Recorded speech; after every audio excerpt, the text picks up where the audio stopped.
আসসালামু আলাইকুম deer BCS job প্রত্যাশী ভাই বোনেরা, কেমন আছেন আপনারা সবাই? আশা করছি you guys are doing great. So আমরা আমাদের এই বিসিএস প্রিপারেশনের যে জার্নিটা, সেই জার্নিটাতে আজকে সম্পূর্ণ নতুন আরেকটি সাবজেক্ট নিয়ে কিন্তু আমরা আমাদের একটা সাব জার্নি শুরু করতে যাচ্ছি। সেটা কি, আজকে থেকে আমরা যেটা শুরু করব যে সেগমেন্টটা, সেই সেগমেন্টটা হচ্ছে নৈতিকতা, মূল্যবোধ এবং সুশাসন।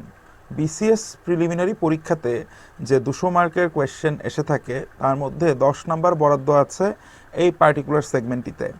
এই সেগমেন্টটি হচ্ছে খুব ট্রিকি একটা সেগমেন্ট। ব্যাপারটা কেমন? এই সেগমেন্টটি কিন্তু শুধুমাত্র আমাদের প্রিলিমিনারি পরীক্ষার জন্যই প্রযোজ্য। লিখিত অংশে কিন্তু এই টপিকটা থেকে কোনো ধরনের কোনো প্রশ্ন আসে না বা আসবে না। তো সেই জায়গা থেকে আউট অফ দিস 10 মার্কস, যারা স্মার্ট ক্যান্ডিডেট, তারা যদি একটু বিগত বছরের প্রশ্নগুলো একটু স্মার্টলি বিশ্লেষণ করে, তাহলে কিন্তু এই 10 মার্ক থেকে 6 মার্ক পাওয়া, 5-6 মার্ক পাওয়া কিন্তু খুবই ইজি। ইয়েস, এই পার্টটাতে 8, 9 বা 10 পাওয়াটা অনেক ডিফিকাল্ট। কারণ হচ্ছে এই পার্টটা হচ্ছে এমন একটা আসলে পার্ট যেখানে আমরা প্রত্যেকটা প্রশ্নের যে অপশনগুলো বা বিকল্পগুলো আমাদের সামনে উপস্থিত হতে দেখি, তার মধ্যে প্রায় প্রত্যেকটা অপশনই মনে হয় উত্তর হওয়ার মতো কেপেবল বা যোগ্যতা রাখে প্রত্যেকটা অপশনই। এই জন্য এই অংশটার মধ্যে আসলে আন্দাজে বা হচ্ছে একদম অনুমান নির্ভর উত্তর করাটা খুব ডিফিকাল্ট। অধিকাংশ ক্ষেত্রেই যারা একটু নবিশ প্রার্থী, নতুন প্রার্থী, এই পার্টে যদি তারা একটু স্মার্টলি প্রিপারেশান না নিয়ে যায়, এরকম আন্দাজে ঢিল ছুটতে গিয়ে তারা কিন্তু দেখা যায় এই পার্টে মার্কস অ্যাড করার পরিবর্তে উল্টো তারা দেখা যায় মার্কস কিন্তু নেগেটিভ মার্কস ক্যারি করে নিয়ে আসে। So since you guys are smart people, আপনাদের কিন্তু অ্যাওয়্যার হতে হবে যে কোনোভাবেই এই অংশ থেকে যাতে, এটা কিন্তু একটা নেগেটিভ মার্কের যেহেতু খনি বললাম, আমি being a BCS career myself, আমি যদি কথাটা বল দিই, তাহলে প্লিজ এইটার উপরে আপনার একটু প্রপার অ্যাটেনশন দেওয়া উচিত। কারণ হচ্ছে এই পার্টটাতে আপনি যদি ওভার কনফিডেন্ট হয়ে যান এবং আপনি 9-10 পেতে চান, সেই ক্ষেত্রে আপনার অনেক নেগেটিভ মার্কিং পাওয়ার সুযোগ থেকে যায়। বাট যারা একটু, ওই যেটা বললাম, একটু স্মার্ট প্রিপারেশন নেবেন, স্ট্রিট স্মার্ট হবেন, আপনাদের পক্ষে এখানে 5-6 মার্কস তোলা খুবই সহজ হবে। সেটা কেমন? এই পার্টে নৈতিকতা, মূল্যবোধ, শোষণ সংক্রান্ত যে কন্টেন্টগুলো আমরা পড়বো, অনেক ক্ষেত্রেই দেখা যায় এই কন্টেন্টগুলো খুবই কনফিউজিং, কাছাকাছি আছে, অনেকাংশে কিছুটা বোরিংও মনে হতে পারে। বা আমাদের আছে না যে সায়েন্সে একটা কনসেপ্ট পড়লাম বা ম্যাথে একটা কনসেপ্ট পড়লাম, এই কনসেপ্টের উপর ভিত্তি করে ফর্মুলা প্রয়োগ করে একটা ম্যাথের সমাধান করলাম, সায়েন্সের একটা কনসেপ্টের উপর ভিত্তি করে একটা প্রশ্নের উত্তর করলাম। তো এখানে স্পেশালি আমরা যারা সায়েন্স ব্যাকগ্রাউন্ডের স্টুডেন্ট বা হচ্ছে বিজনেস ব্যাকগ্রাউন্ডের স্টুডেন্ট, তো অনেক ক্ষেত্রেই দেখা যায় এই পার্টটার মধ্যে যে প্রশ্নগুলো আসে, সেই প্রশ্নগুলোর কোর টপিকগুলোর সাথে আমরা নিজেদের রিলেট করতে পারি না। তো তাহলে সকল প্রতিবন্ধকতাকে দূরে ঠেলে এখান থেকে একটা স্মার্ট মার্ক 5-6 পাওয়া, যেহেতু বললাম ইজি, তার আরেকটু পড়াশোনা করে 7-8 মার্ক যদি আমরা তুলতে পারি, এটা কিন্তু হিউজ অ্যাচিভমেন্ট আমাদের জন্য হবে। ঠিক আছে, সেটা করার জন্য প্রথম যে আমাদের করণীয়, সেটা হচ্ছে বিগত বছরের প্রশ্নগুলোকে যদি আমরা একটু প্রপারলি অ্যানালাইসিস করি, ওখানকার অপশনগুলোকে যদি আমরা একটু বিশ্লেষণ করি, তাহলে মোটামুটি আমরা 5-6 নাম্বার দেখা যায় সেই বিগত বছরের প্রশ্ন বা অপশন থেকেই কিন্তু অনেকাংশে কমন থাকে। এছাড়া কিছু স্পেসিফিক টপিক আছে, নৈতিকতা, মূল্যবোধ, সুশাসনের বিভিন্ন সংজ্ঞা, বিভিন্ন উপাদান সংখ্যা, কোন বিজ্ঞানীর মতে বা কোন সংস্থার মতে কোন বিষয়ের উপাদান কতগুলা, এই ধরনের কিছু বিষয় আছে যেগুলো থেকে প্রত্যেকটা পরীক্ষাতেই কিন্তু প্রশ্ন এসে থাকে। সো আমরা যেহেতু আমাদের প্রিপারেশনটা শুরু করতে যাচ্ছি, আমরা একেবারে সব কিছুকে ছড়িয়ে ছিটিয়ে না নিয়ে, যে পার্টটুকু না পড়ে পরীক্ষার হলে যাওয়া উচিত না, এবং যে পার্টগুলোকে পড়লে আমরা একটা স্মার্ট মার্ক এনশিওর করতে পারবো, সেই পার্টগুলোকে কিন্তু আমরা আগে কভার করার চেষ্টা করব। সো ফুলি এটার মাইন্ডসেটটা বা আমরা কি অ্যাপ্রোচ আমরা এগোবো, সেই সংক্রান্ত কিছু ধারণা আপনাদের হয়েছে। এখন what will do, start from the very beginning, এবং সেটা কি করব, আমরা একদম একদম সিলেবাস থেকে কিন্তু আমরা আসলে শুরু করব। সো আজকের লেকচারে মূলত আমরা কিন্তু নৈতিকতা, মূল্যবোধ, শিক্ষা এবং সুশাসন, এই 3টা টার্মের সংজ্ঞাগুলো, এটা হচ্ছে আমাদের এই সংজ্ঞা রিলেটেড। স্পেশালি আমরা নৈতিকতা এবং মূল্যবোধ সংক্রান্ত পড়াশোনাগুলো আজকে আমরা এখানে বেশি করার চেষ্টা করব। ঠিক আছে, তো সবার প্রথমে আমাদের যেটা করতে হবে, we need to understand the syllabus, হ্যাঁ, for the BCS preliminary exam. আমরা সিলেবাসটা একটু দেখি, 10 নম্বর কি, নৈতিকতা, মূল্যবোধ ও সুশাসনের সিলেবাসটা কি। সিলেবাসটা এভাবেই দেওয়া আছে, পিএসসির ওয়েবসাইটে যদি আপনারা যান, গেলে আপনারা দেখতে পাবেন। প্রথমে বলা হয়েছে definition of values values education and good governance. হ্যাঁ, অর্থাৎ মূল্যবোধ শিক্ষা সুশাসনের সংজ্ঞা, এটা আমাদের একটা সিলেবাস। এরপর আমাদের কি আছে, এরপর দেখেন দেওয়া হয়েছে relation between values education and good governance, নৈতিকতা মূল্যবোধ এবং সুশাসনের মধ্যকার যে সম্পর্কগুলা সেগুলা, জেনারেল পারসেপশন অর্থাৎ একদম কি সাধারণ যে সংজ্ঞাগুলা, সাধারণ যে পারসেপশনগুলা, সেই পারসেপশনগুলো আমাদের পড়তে হবে। তারপর হচ্ছে গুরুত্ব, importance of values education and good governance in the life of an individual as a citizen as well as in the making of a society and national ideals. তার মানে হচ্ছে নৈতিকতা মূল্যবোধ এবং সুশাসনের যে গুরুত্বগুলা, কিসের গুরুত্ব, of the life of an individual as a citizen, একজন নাগরিক হিসেবে একজনের ব্যক্তি জীবনে, একান্ত ব্যক্তিগত জীবনে নৈতিকতা মূল্যবোধ সুশাসনের প্রভাবটা কি সেটা।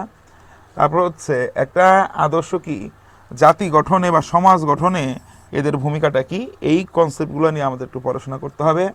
After that what will do, আমাদের যেটা করতে হবে দেখেন সেটা হচ্ছে impact of values education and good governance in national development, জাতীয় উন্নয়নে নৈতিকতা মূল্যবোধ এবং সুশাসন এই পার্টগুলোর আসলে কি ইম্পর্টেন্সটা কি বা গুরুত্বটা কি সেটা আমাদের দেখতে হবে। How the element of good governance and values education can be established in society in a given social context, কোন একটা সামাজিক পরিস্থিতির মধ্যে দিয়ে দিলে এই দেখেন যে গুড মানে আমাদের নৈতিকতা মূল্যবোধ এবং সুশাসনের কি কোন কোন এলিমেন্টগুলা এস্টাবলিশ করতে হবে, কোন কোন উপাদানগুলো, বলেছিলাম না শুরুতে উপাদানগুলো পড়তে হয় এই জন্য। The benefits of values education and good governance and the cost society pays adversely in their absence, অর্থাৎ নৈতিকতা মূল্যবোধ এবং সুশাসনের আমাদের সুবিধাটা কি, বেনিফিটগুলো কি, হ্যাঁ, এবং এগুলোর যদি এগুলোর অনুপস্থিতিতে সমাজে কি কি নেগেটিভ ইম্প্যাক্ট বা খারাপ প্রভাব পড়ে সেগুলো কিন্তু আমাদের এখানে দেখতে হবে। ওকে, এগুলো ছিল হচ্ছে আমাদের syllabus. So before we start, প্রথমে আমরা আসেন আজকে আমরা যে কনসেপ্টটুকু যে বিষয়টুকুতে আলোচনা করব এই জায়গাটা থেকে আমরা প্রথমেই কি করি, আগে যে বিগত বিসিএস প্রিলিমিনারি পরীক্ষার প্রশ্নগুলো একটু অ্যানালাইসিস করার চেষ্টা করি। তাহলে আমি প্রথমে যে কথাগুলো আপনাকে আমি বললাম যে এই পার্টের কোয়েশ্চেনগুলোর মধ্যে যে অপশনগুলো থাকে অধিকাংশ অপশনই মনে হয় যে অ্যান্সার হওয়ার জন্য কেপেবল, বাট সবসময় কি আমাদের সঠিক ডিরেকশনে মুভ করার জন্য স্ট্র্যাটেজিটা কি, সেই জিনিসগুলো যদি আমরা বুঝতে চাই আগে আমাদের শত্রুকে চিনতে হবে। আমাদের শত্রু হচ্ছে যে প্রশ্নগুলোকে আমরা ফেস করতে যাচ্ছি বা যাব, সেই প্রশ্নগুলো হচ্ছে মূলত আমাদের শত্রু। তো সেই দিকে আগে আমরা একটু লক্ষ্য করি। তথ্য পাওয়া মানুষের কি ধরনের অধিকার, দেখেন তথ্য পাওয়া মনে রাখতে হবে কি, তথ্য পাওয়ার রাইট টু ইনফরমেশন, তথ্য পাওয়ার অধিকার হচ্ছে মানুষের একটা পলিটিক্যাল রাজনৈতিক অধিকার। হ্যাঁ, একটা পলিটিক্যাল রাইট মানুষের, অ্যাক্সেস টু ইনফরমেশন। হ্যাঁ, দেখুন আমাদের বর্তমান সরকারও কিন্তু A2I প্রকল্প আছে, অ্যাক্সেস টু ইনফরমেশন, কিন্তু বিভিন্ন কিন্তু তারা কি চালাচ্ছে, বিভিন্ন ধরনের তারা প্রজেক্ট রান করছে। তারপরে দেখবেন জাতীয় তথ্য বাতায়ন আছে, প্রত্যেকটা স্থানীয় প্রশাসনের ক্ষেত্রে যদি আপনি যান বা হচ্ছে সব জায়গায় কি তথ্য কেন্দ্র আছে, তথ্য সেবা কেন্দ্র, যে কোনো তথ্য যদি কোনো নাগরিক কোনো তথ্য জানতে চায় রাষ্ট্রীয় নিরাপত্তার সাথে সাংঘর্ষিক না, রাষ্ট্রের নিরাপত্তার জন্য হুমকি স্বরূপ নয়, এমন যে কোনো তথ্য পাওয়ার জন্য কিন্তু একজন সিটিজেন কিন্তু বিভিন্ন ধরনের কি ভাবে সে কিন্তু ইনফরমেশন ক্লেম করতে পারে। সরকারও কিন্তু এই ব্যাপারটাতে কি করতেছে, তার প্রাধান্য দিচ্ছে হোয়াটএভার। সো তথ্য পাওয়া মানুষের কেমন অধিকার, রাজনৈতিক অধিকার, এই প্রশ্নটা কিন্তু একাধিকবার বিশেষে এসছে নৈতিকতা মূল্যবোধ এবং সুশাসন অংশ থেকে। ঠিক আছে, তাহলে তথ্য পাওয়া হচ্ছে মানুষের পলিটিক্যাল অধিকার। বাংলাদেশের নবনৈতিকতার প্রবর্তককে, এগুলো দেখবেন কয়েক ধরনের কনসেপ্ট আছে, এগুলো কনফিউজিং প্রশ্ন, বিভিন্ন জায়গায় বিভিন্ন মানে বক্তব্য দেওয়া হয়। তবে আমরা যেটা হচ্ছে মানে সব থেকে কি মেজরিটি যে স্কুল অফ থটটা আসলে যেদিকে যায় আমরা সেগুলোকে কারেক্ট অ্যান্সার হিসেবে নেই, এবং এগুলো রিসোর্স হিসেবে বা রেফারেন্স হিসেবে কিন্তু আমরা আমাদের যে বিভিন্ন বোর্ড বই আছে বা বিখ্যাত লেখকদের যে বইগুলোকে পাঠ্য বই হিসেবে বিভিন্ন একাডেমিকভাবে পড়ানো হয় সেই বইগুলোকে আমরা কিন্তু নিয়ে থাকি। তো বলা হয় বাংলাদেশের নবনৈতিকতার প্রবর্তক হিসেবে আরজ আলী মাতব্বর, উনি কিন্তু খুব শিক্ষিত কোনো ব্যক্তি ছিলেন না, কিন্তু ওনাকে কিন্তু বলা হয় যে বাংলাদেশের নবনৈতিকতার প্রবর্তক। আমরা যে সমাজেই বসবাস করি না কেন আমরা সকলেই ভালো নাগরিক হওয়ার প্রত্যাশা করি। এটি কি, এই কথাটা কি, নৈতিকতা মূল্যবোধ এবং সুশাসনের একটা অংশ হচ্ছে বিভিন্ন উক্তি, বিভিন্ন টপিকের সংজ্ঞা, একটা সংজ্ঞা দিয়ে এই সংজ্ঞাটা কোন ব্যক্তি প্রদত্ত, এই সংজ্ঞার প্রবক্তাকে, তার মতামত অনুসারে কতগুলো উপাদান আছে নাই, এই সংক্রান্ত বিষয়গুলো কিন্তু সবসময় এখানে এসে থাকে। হ্যাঁ, তাহলে আমরা যে সমাজে বসবাস করি না কেন আমরা সকলে ভালো নাগরিক হওয়ার প্রত্যাশা করি। এই জিনিসটাকে বলা হয় প্রথমত হচ্ছে সামাজিক এবং রাজনৈতিক যে অনুশাসন, সেই জিনিসটা আমরা প্রত্যেকেই যে আমরা ভালো নাগরিক হওয়ার প্রত্যাশা করি এটা কিন্তু আইনের অধ্যাদেশ দ্বারা কিন্তু মানে আপনার হচ্ছে এটা অধ্যাদেশ জারি করে এটাকে এস্টাবলিশ করতে হয় না। আইনের শাসনে নির্দেশ মানে কি এই জিনিসটাকে এনশিওর করবে না। তো কিছু কিছু ক্ষেত্রে কিছু কিছু টার্মকে অনেকটা মেমোরাইজিং কনসেপ্টে গিয়ে কিন্তু আমাদের আমলে নিতে হবে। আগে আমরা কিছু প্রশ্ন দেখি, তারপর আমরা আবার মূল টপিকে যে পড়াশোনা করব। সভ্য সমাজের মানদণ্ড কি?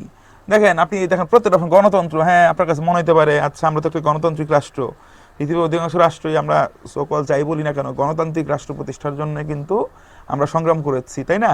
তো যদি আমরা বলি সভ্য সমাজের মানদণ্ড হচ্ছে গণতন্ত্র, এটা কিন্তু ইট সাউন্ডস রাইট। মানে এককভাবে আইসোলেটেডভাবে একটা তথ্য যদি আপনাকে এভাবে দেওয়া হয়, একটা সভ্য সমাজ মানে সেখানে গণতান্ত্রিক চর্চা থাকতে হবে, কথাটা কিন্তু কোনোভাবে ভুল না। ইট সাউন্ডস গুড, এবং এটা কিন্তু ওভাবে আপনি যদি রিটেনে কোনো একটা রচনা লেখার সময় কোনো লাইন লেখেন, একটি সভ্য সমাজের একটি মানদণ্ড হচ্ছে সেই সমাজে গণতন্ত্র প্রতিষ্ঠা মানে গণতান্ত্রিক সমাজ ব্যবস্থা আছে কি নাই, তাহলে কিন্তু আপনার এই লাইনটা খুব চমৎকার একটা লাইনই হবে। এই লাইনটা কিন্তু কেউ ভুল হিসেবে সাব্যস্ত করবে না।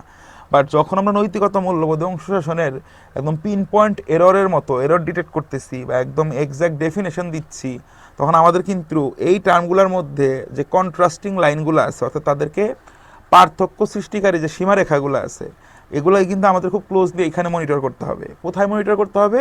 যখন আমরা বিশেষ প্রিলির জন্য নৈতিকতা, মূল্যবোধ এবং সুশাসন শিখতেছি। তো এই জন্যই দেখেন, যদি আপনি এটা পড়ে না যান, সভ্য সমাজের মানদণ্ড গণতন্ত্র, আপনার কাছে অ্যান্সার মনে হইতে পারে। বিচার ব্যবস্থা, হ্যাঁ একটা সভ্য সমাজে তো বিচার ব্যবস্থা থাকতে হবে, তো এটা মানদণ্ড বিচার ব্যবস্থা কি না, এটাও কিন্তু আপনার কাছে ভুল উত্তর মনে হবে না, সঠিকই মনে হচ্ছে। আবার দেখেন সংবিধান, হ্যাঁ আচ্ছা একটা সংবিধান তো থাকতে পারে, এটাও হয়তো গণতন্ত্র বিচার ব্যবস্থার মতো এতটা ইম্প্যাক্টফুলি আপনার কাছে কারেক্ট মনে হচ্ছে না, তবে ডেফিনেটলি কারেক্ট একটা ভাইব কিন্তু আপনাকে দিবে। একদম যে চেনে আপনি কিন্তু এটাকে মানা করে দিতে পারবেন না, অল আউট আপনি ডিনাই করতে পারবেন না এটাকে, তাই না?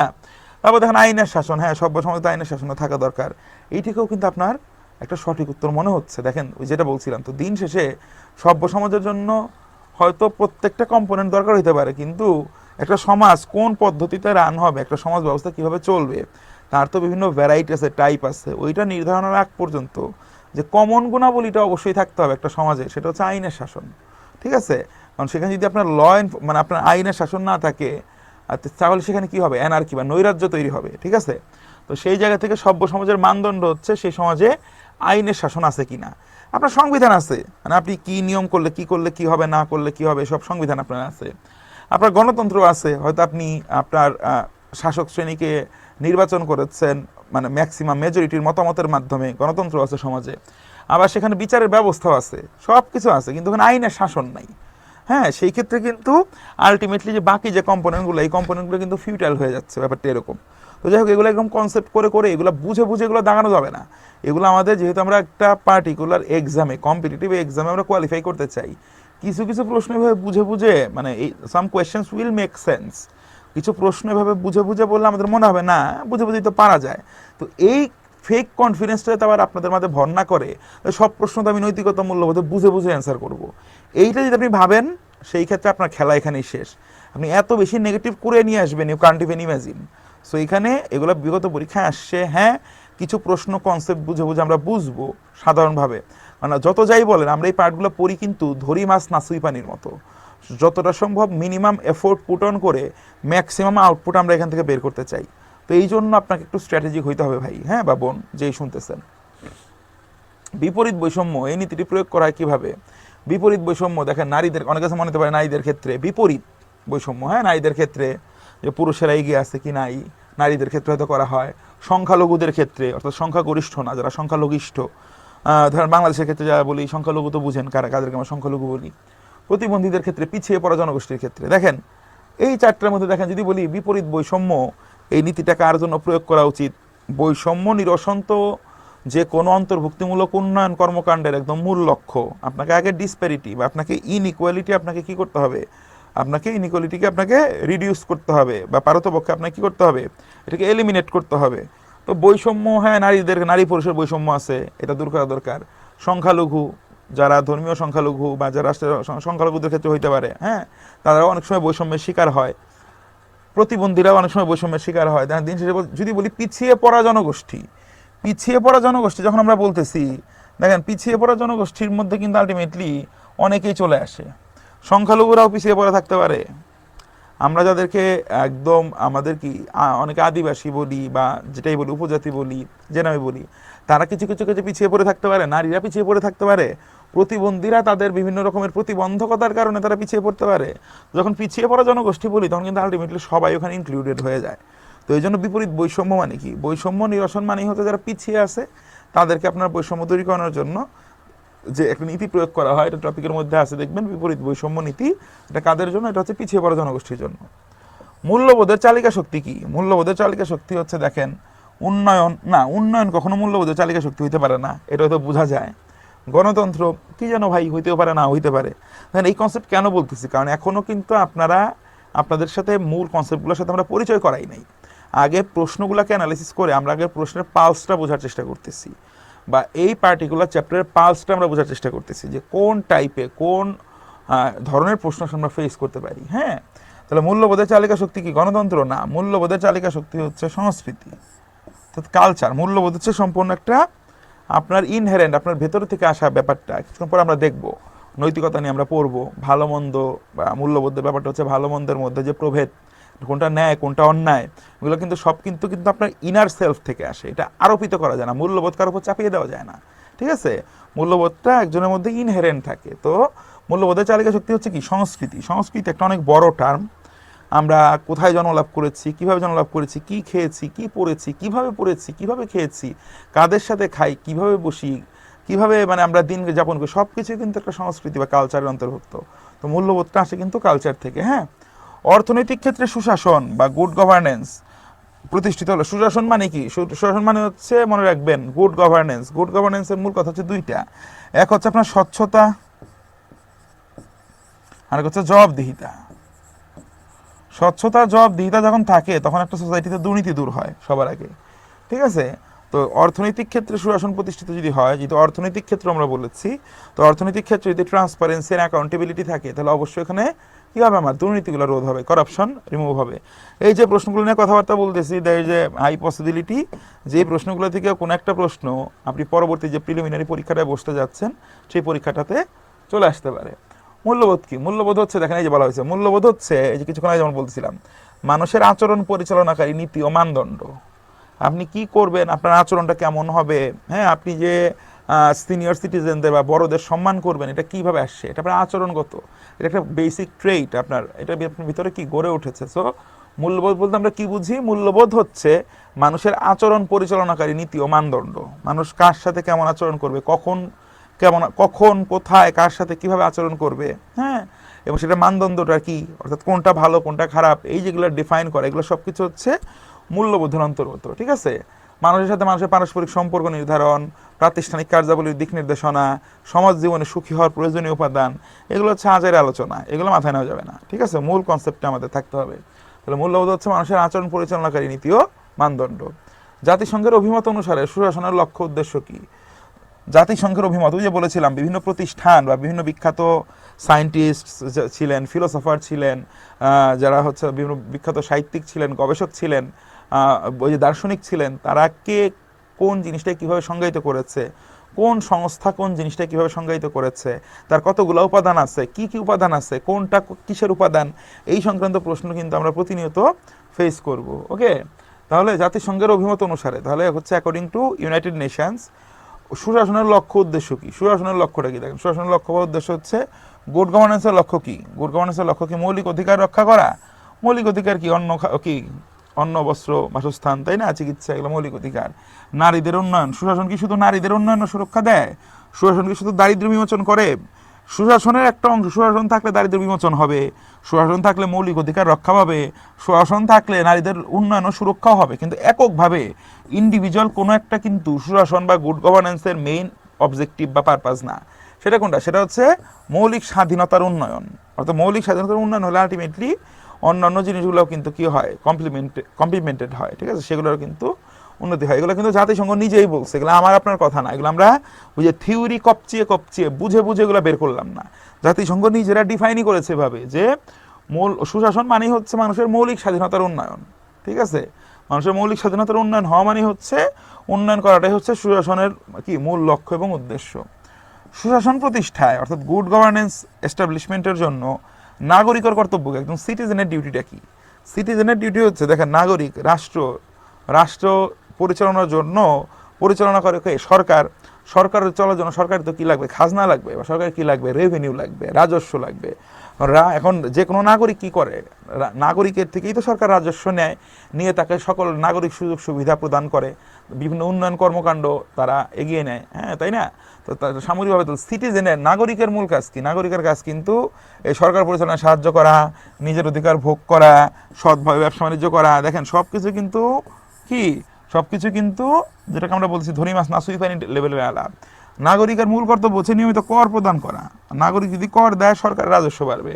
সরকার যদি রাজস্ব না বাড়ে, সরকার তাহলে নাগরিককে নাগরিক সুবিধা দিতে পারবে না, তার জন্য অবকাঠামো উন্নয়ন করতে পারবে না, তার জন্য তার মৌলিক চাহিদার সংস্থান করতে পারবে না, হ্যাঁ, তার জন্য ইমার্জেন্সি সিচুয়েশন হ্যান্ডেল করাতে পারবে না, সে দারিদ্র্য বিমোচন করতে পারবে না, সে বৈষম্য দূর করতে পারবে না, সে বৈশ্বিক লক্ষ্যমাত্রা বা জাতীয় লক্ষ্যমাত্রা অর্জন করতে পারবে না। তো প্রথম কাজ কি? নাগরিক হিসেবে প্রথম কাজ হচ্ছে নিয়মিত কর দেওয়া। ব্যক্তি পর্যায়ে হলে ব্যক্তি কর দিবে, প্রাতিষ্ঠানিক পর্যায়ে হলে প্রাতিষ্ঠানিক কর দিবে, কিন্তু কর দিতে হবে তাকে, ঠিক আছে? তো এইগুলো ছিল হচ্ছে আমাদের কনসেপ্ট। সো মোটামুটি সোফার আমরা যে বিসিএসের কোয়েশ্চেনগুলো দেখলাম, এই অংশগুলো দেখে কিন্তু আপনাদের প্রশ্নগুলো কেমন হয় সেই সংক্রান্ত কিছু আইডিয়া হয়তো আপনারা পেয়েছেন। ওকে, সো এখন হোয়াট উইল ডু, আমরা নেক্সট সেগমেন্ট থেকে নৈতিকতার বেসিক কনসেপ্টটা নিয়ে আমরা আলোচনা শুরু করতে যাচ্ছি। সো দেখা হচ্ছে পরের সেগমেন্টটাতে, সেই পর্যন্ত সাথে থাকুন।